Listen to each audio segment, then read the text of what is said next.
There's a particular kind of light you only notice right before it goes out. The last inch of a candle. The final glow on the horizon after the sun is already gone. The thin sliver of a moon 3 nights from dark. It's not bright. It doesn't fill the room. But it holds your attention completely because you know it's almost the last of it. Tonight the moon is exactly that, a waning crescent, August 10th, 2026, only about 9% lit, burning down to her final sliver before she disappears into the new moon. And the sun sits in gate 7, line 5, the quiet leader, the one who steadies a room by presence rather than volume. So this is your moon letter for the last light, the one thing that's still glowing when almost everything else has been let go. Let's open it. Look up tonight, and you'll almost miss her. She's a sliver now, about 9% lit, a fine curved line of light with the whole rest of her sunk in shadow. 3 nights ago, she still had a shape you could point to. Tonight, she's nearly all dark, holding onto just a rim of brightness at her edge. Watch what she's doing, because it's remarkable. She isn't clinging. She isn't dimming in panic, trying to stay full. She's letting herself go, gracefully, night after night, down to almost nothing, and she does it without any sign of loss. Because she knows something we forget. This isn't dying, it's completing. In 3 nights, she'll be entirely dark, and then, quietly, she'll begin again. So the sliver you see tonight isn't a sad little leftover.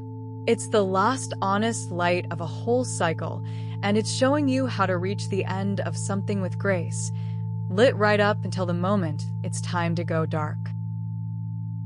The energy tonight is quiet and essential. Everything non-essential has already burned away. This is the mood of the last few pages of a book, the final miles of a long walk, the closing minutes of something you've been inside for a while. There's no drama left. The big feelings have been felt. What's here now is spare and clear. And there's a strange steadiness in it, because when a thing is nearly over, you stop fighting it and start simply being present to it. Tonight invites that same steadiness in you. Wherever something in your life is winding down, a season, a project, a chapter, a version of you, you don't have to force one more burst out of it. You get to be quiet with it, present to it, and let it be nearly complete without rushing to the next thing. The essential is easy to see now because almost everything else is already gone. In human design, the sun is in gate 7, line 5. Gate 7 is about direction, the natural role of guiding, of holding a course. And line 5 is the one they call the general, the leader people turn to precisely in the hard, thin, uncertain moments, not the easy, bright ones. Here's why that fits tonight so well. Line 5 doesn't lead by being the loudest or the fullest. It leads by staying steady when things get sparse, by being the calm presence at the end of something, the one who doesn't panic as the light goes down. That's leadership at its quietest and most real, not rallying a crowd, but simply being the person who can walk an ending with grace, and by doing so, show everyone else it can be done. So, Gate 7, Line 5, tonight asks a small, powerful thing of you. In whatever is winding down, be the steady one. Not for show. Just be the presence that stays calm as the sliver thins, and lead yourself, first, into the dark. So, let's sit with why the last of something teaches you what the whole thing was about. When a cycle empties out like this, right down to a sliver, it does something honest.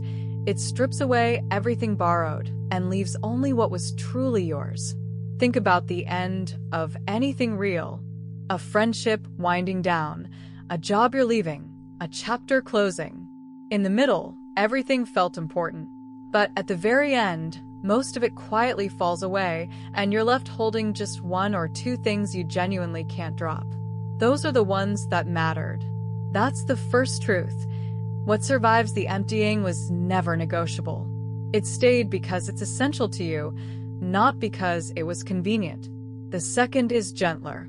Endings don't just take, they clarify. They show you, by what you refuse to release, what you actually value. You learn who you are by watching what you carry when you're allowed to put everything else down. And the third is the quiet test underneath all of it. The final light is the one you'd relight first. If this whole thing were starting over tomorrow, what's the single flame you'd reach for again without hesitation? That answer has been with you the whole cycle. The emptying just made it impossible to miss. There's a second thing tonight asks of you, and it's the part that mirrors Gate 7, leading yourself through an ending. Because endings are where most of us lose our footing.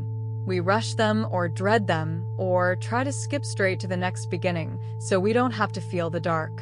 But the moon shows another way. She leads herself into the dark calmly, and tonight you can too. First, notice that a quiet presence steadies far more than loud effort. You don't need a plan for the ending. You need to be steady inside it. The calm is the leadership. Second, you don't have to fix an ending. Only walk it well. Some things are meant to close, and the work isn't to save them, but to see them out with dignity. Third, model the calm for yourself the way the moon models the dark. Without apology, without a story about how you should feel, just quietly allowing the thing to complete. And fourth, the one that reframes it all, being the last one still standing, still steady as the light thins, is its own quiet kind of leadership. Not over anyone else, over yourself. You become the person who can reach an ending without falling apart, and that steadiness will carry into every beginning that follows. So, how do you actually do this tonight? Simply, 3 small moves for carrying one light into the dark. First, name the single thing you refuse to let this cycle take from you. Not 5 things. 1. A value, a relationship, a piece of who you've become, a small hope.